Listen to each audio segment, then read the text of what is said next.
A mí me gustaría preguntarte qué implica para la instrumentación de este nuevo incremento que una parte de los empresarios no estén de acuerdo. Digamos, ¿qué implica, pues, para hacerlo operativo, digamos? Mira, en realidad lo ideal siempre es que salgan las cosas por consenso. Lo hemos tratado de construir desde el primer día, como bien señalas, en los incrementos, en los dos incrementos anteriores, fue acompañado por los tres sectores, digamos, los que representan a los trabajadores, el gobierno y los representantes de los empresarios. Fueron incrementos muy importantes que van delineando una política, porque no es un incremento en un momento determinado, sino que es realmente una estrategia para poder ir recuperando el poder adquisitivo perdido durante 4 décadas, más del 70% del valor del salario, del poder adquisitivo. Nos llevó a estar cuando llegamos a esta administración, el salario mínimo no alcanzaba ni siquiera para una canasta básica, es decir, estaba por debajo del límite de pobreza. Y me parece que ha habido conciencia del sector empresarial de que no es la ruta correcta, de que una política de retención del salario ha provocado enormes desigualdades y hemos venido acompañando entonces esta estrategia de recuperación paulatina, responsable, decidida. Ahora, en el caso del incremento que aplicará para el 1 de enero del 2021, como bien señalas, no se consiguió este consenso. Hubo un diálogo abierto, hubo propuestas distintas, pero finalmente la mayoría que se conformó por el gobierno y los representantes de los trabajadores determinamos que era necesario este incremento del 15%.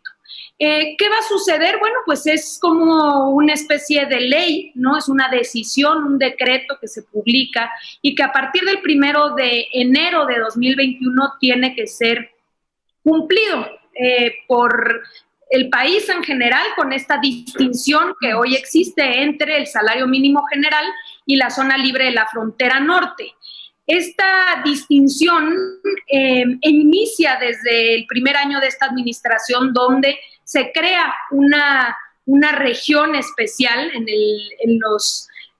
la región fronteriza. Ahí se duplicó el salario mínimo desde 2019 y también se acompañó con otros beneficios fiscales. Se redujo el IVA, el ISR y también los energéticos son más baratos. Entonces, dado que esa zona del país, la vida es más cara y está en competencia con el país del norte, entonces eso se creó esta zona diferenciada.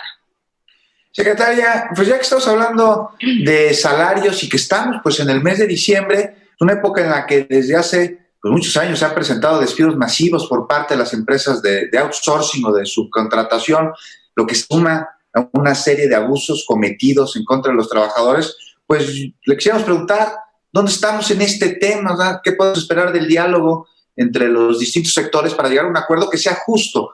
Un acuerdo en el que, por supuesto, no se afecte a las empresas, pero que no se desproteja a los trabajadores. Sí, fíjate que lamentablemente la figura de la subcontratación durante muchos años se fue pervirtiendo, empezó a generarse enormes abusos, donde se utiliza como mecanismo para evadir responsabilidades laborales, para evadir responsabilidades fiscales y de seguridad social.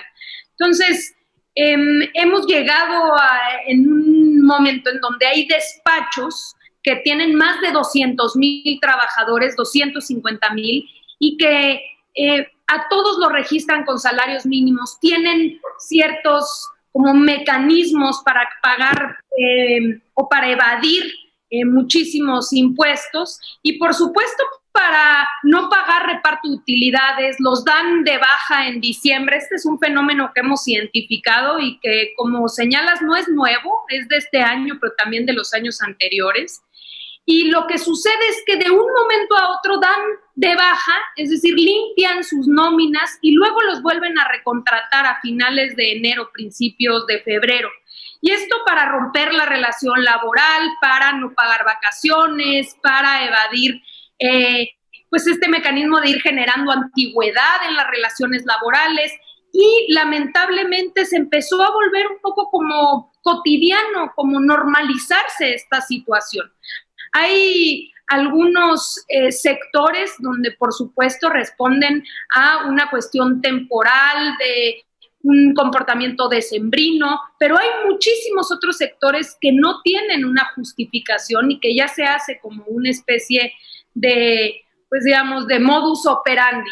Entonces, me parece que es muy relevante, importante la discusión que se dio a partir de la iniciativa presentada por el presidente, poner orden en materia de subcontratación, no permitir lo que significa la transferencia de personal, pero sí entender que los servicios especializados, cuando una empresa no se dedica, no hace esa función, entonces pueda acudir a otras empresas para contratar servicios especializados. Esa discusión está en marcha, ya la iniciativa está presentada, se firmó un acuerdo, como ustedes conocen bien, con el sector empresarial y el sector de los trabajadores, y en febrero nuevamente se va a señalar como iniciativa preferente y la idea es que pueda ser discutida y aprobada en el Congreso. ¿Qué alcance, secretaria, podría tener, digamos, hasta dónde llega, digamos, la voluntad para sí poner orden en este tema? Porque el mensaje o el discurso ha sido un poco confuso por parte del sector empresarial, en el sentido de que dicen, no, nosotros sí queremos no hacer cosas ilegales, pero no queremos que nos criminalicen. O sea, ¿hasta dónde cree que se podría llegar aquí? Yo creo que en términos de la iniciativa ya está suficientemente clara. Lo que se estableció en el Congreso con algunos ajustes que se plantearon después en las mesas de diálogo, ya establecen claramente lo que se puede y no se puede hacer. Entonces, no se va a poder hacer transferencias de personal, sí se puede subcontratar servicios especializados. Eso implica toda una revolución, porque hay muchísimas empresas que no reconocen a sus trabajadores y que esos trabajadores en realidad son trabajadores de otra empresa que le va, digamos, transfiriendo ese personal, aunque trabajen todos los días ahí, no conozcan muchas veces ni siquiera a la empresa, que formalmente aparecen sus recibos de pago. Entonces, eso me parece que ya está suficientemente discutido y que tiene que ser regularizado. Hay una discusión que acompaña el tema de la subcontratación, que es el pago de reparto de utilidades. En nuestro país es un derecho constitucional el repartir, digamos, las ganancias, un porcentaje de las ganancias que generan las empresas. Esto se fue convirtiendo casi, digamos, yo ya lo había escuchado, creo que nunca se ha hecho, ¿no? En marzo, me parece, ¿no, secretaria, que se reparte el PTU, el famoso PTU que pocos recibimos? El famoso PTU, que una comisión parecida a la de salarios mínimos determina cuál es el porcentaje. Hace muchos años que ese porcentaje está en 10%. Y esto del PTU en realidad se ha venido extinguiendo a pesar de ser un derecho constitucional, como señalaba. Hay que recuperar el tema del PTU. Está vinculado a la propia productividad. Según las utilidades que vayan generando las empresas, es el reparto que se hace a los trabajadores. En fin, realmente es una figura importante y está asociada a la subcontratación, porque como podrán imaginar, lo que acaba sucediendo muchas veces es que se tiene la empresa que genera la utilidad y se crea una empresa hermana que es la que tiene el personal. Entonces, esta empresa no genera utilidades y simplemente va transfiriendo a los trabajadores en la empresa que genera la utilidad, de manera tal que cada año, al no reportar utilidades, pues no se tiene que repartir entre los trabajadores. Eso se acaba, eso se termina, secretaria, a través de este acuerdo. Ya los trabajadores podrán ser partícipes de las ganancias que las empresas para las cuales trabajan generan durante un año. ¿No va a haber manera de evadirlo?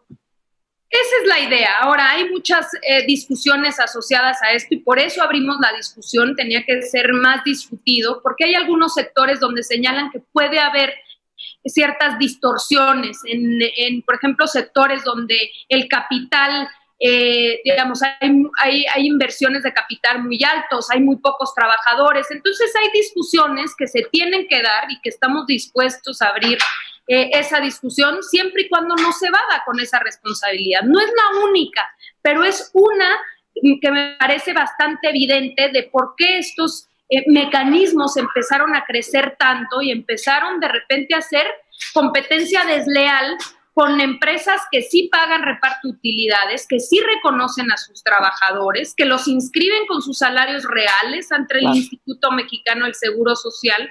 Entonces, no solamente es que afectan a los trabajadores, a la hacienda pública, a los institutos de seguridad social, también a sus propios competidores. Secretaria, nada más para cerrar, no es un secreto que este mecanismo, el mecanismo del outsourcing, fue ganando terreno no solamente en el sector privado, sino también en el público. ¿Ahí qué tan grande es el problema con el que van a tener que lidiar, digamos? Pues la verdad es que, en efecto, creció no solo en el sector privado, también en el sector público, y eso es parte también de la iniciativa. La iniciativa implica no solo reformar la ley para el sector privado, también en el caso del gobierno. Entonces, necesita una regularización, así como las empresas van a tener que iniciar este proceso de regularización y de reconocimiento de sus derechos y obligaciones frente a los trabajadores, lo mismo en el caso del sector público. Entonces, ya hemos iniciado con la Secretaría de Hacienda este proceso de identificación de dónde están estos sectores para poder tener un plan de regularización hacia adelante. Secretaria, finalmente no me quiero ir sin preguntarle, es que una de las nuevas realidades a las que nos enfrenta esta pandemia es el trabajo en casa, y justo en la Cámara de Diputados se dio visto bueno a unas reglas para establecer este teletrabajo dentro de las relaciones laborales. Pero quisiera preguntarle, ¿cómo están los abusos por parte de patrones, sobre todo en el asunto de las jornadas laborales? Y muy importante, los insumos y el material del trabajo, pues está uno en casa y pues no dependen, de acuerdo en la creencia de cada uno, de la oficina. ¿Cómo se irá a regular esto? ¿Y va a ser una alternativa presencial o un sustituto? No, en realidad es una discusión que se está dando en el mundo entero a partir de la pandemia y de buscar estas nuevas alternativas para continuar con las actividades de los negocios, de las empresas. Es que empieza una discusión que no es nueva, pero que se intensifica de manera muy notoria. Lo mismo sucede en nuestro país. Hay una iniciativa que ya empieza a dar luz. No aclara toda la circunstancia porque va a tener que emitirse una norma mexicana, pero sí da bastante luz respecto a tener mucho cuidado, uno, con el respeto de los horarios, de compartir la vida privada con el empleo, con quién tiene que proveer los insumos, por ejemplo, para poder realizar el trabajo. Estamos hablando no solamente del equipo, por ejemplo, de cómputo, el pago de internet, la electricidad, todos aquellos gastos asociados a trabajar en casa, claro, pero también estos mecanismos para poder dar seguimiento a las tareas. Se puede de repente caer en los excesos donde una cámara esté todo el tiempo prendido para ver si se están 8 horas sentados en un momento dado, o por ejemplo si hay que estar uno pendiente durante 24 horas de la llamada que pudiese llegar. Es decir, este respeto y equilibrio que hay que ir generando y que hay que ir normando es la discusión que hoy se da. Ya, como decía, la iniciativa da cierta luz al respecto, pero la norma mexicana va todavía que tener un espacio de reflexión. Y yo también sumaría, digamos, a estos cambios en materia laboral, algo que es muy importante, que es la entrada en vigor este año de la primera etapa de la reforma laboral. Hay que recordar que como compromiso del TEMEC, pero también como una deuda histórica frente a los trabajadores, estamos viviendo un proceso de democratización en el mundo sindical y laboral, y también una transición en la justicia laboral, pasando de las juntas de conciliación y arbitraje a los tribunales laborales independientes que dependen del Poder Judicial, la apuesta por la negociación, por la conciliación previa al juicio, y también todo lo que significa el voto directo, secreto, para que los trabajadores elijan a su representante.